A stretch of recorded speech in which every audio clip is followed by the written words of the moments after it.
Yeah, I think that's so true. And one thing that I believe that we forget in that process of everything you just described is we underestimate their hunger for revival, their hunger for truth, their It's hunger to good. see the world change around them.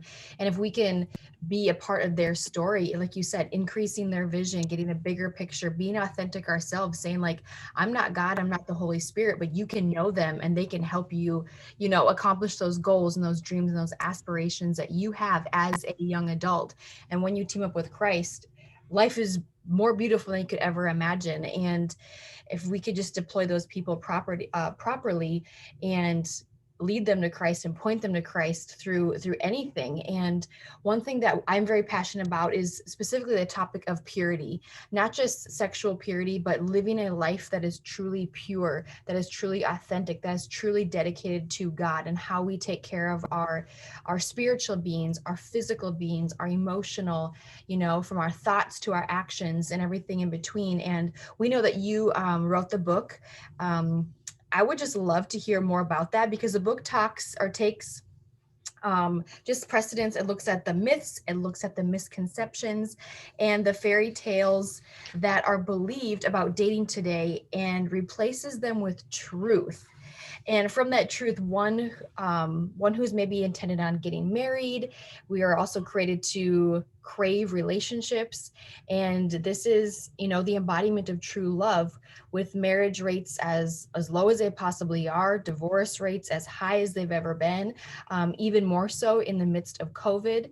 And this is a must be talked about message. And you wrote about some of these things in your book. Will you just share with the audience and with us today and expound upon what spurred this passion in your heart to write this book? And can you give us a little glimpse into what we can expect on Yeah. March 2nd if we want to order that? Yeah, imagine with leaders, like I would just say, imagine with me, or think about the division that's in our land, the problems that are in our land. Like this is, it's not completely unprecedented in history. Mhm. It's unprecedented in our lifetime that we would see a country as divided as we are, that's True. politically, racially, socioeconomically, faith-wise. Like there's so much disunity, so many challenges, so much rioting, a lot of hate, Mhm. um, just a lot of problems in our midst, which for ministers it's a lot of opportunity to do work. But I think foundationally, the solution to the issue is Jesus. I believe that. That sounds a little trite or cliche, but if we were to really dig in, one of the major problems at the foundation of the division that we see is the family unit, the dissolving of the family. And if you think about how to solve the problems in our land, if you're really going to get it at the foundation, it's going to be when boy meets girl, dating. Yep. And so I don't know that we fully understand the implications of how poorly we've dated has on all of the problems that we see in Mhm. our land. And so, in a way, like if I was to say it in a big vision way, it's like you change dating, you change the world.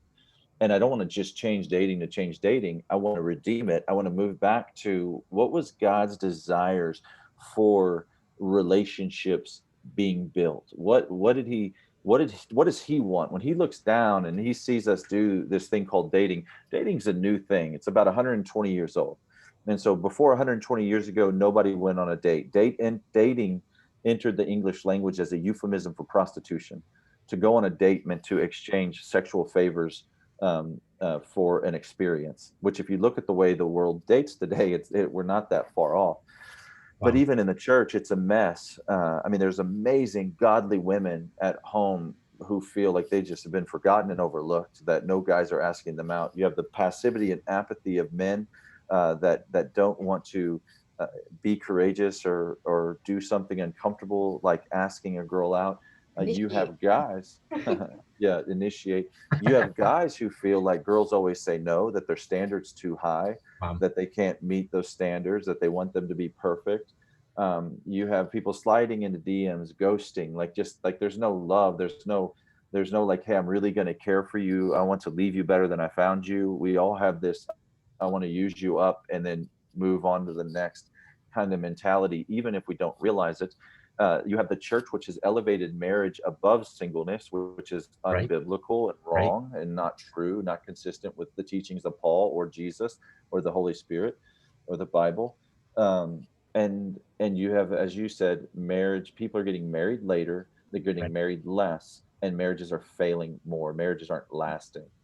We have more um, resources available to us to help us. We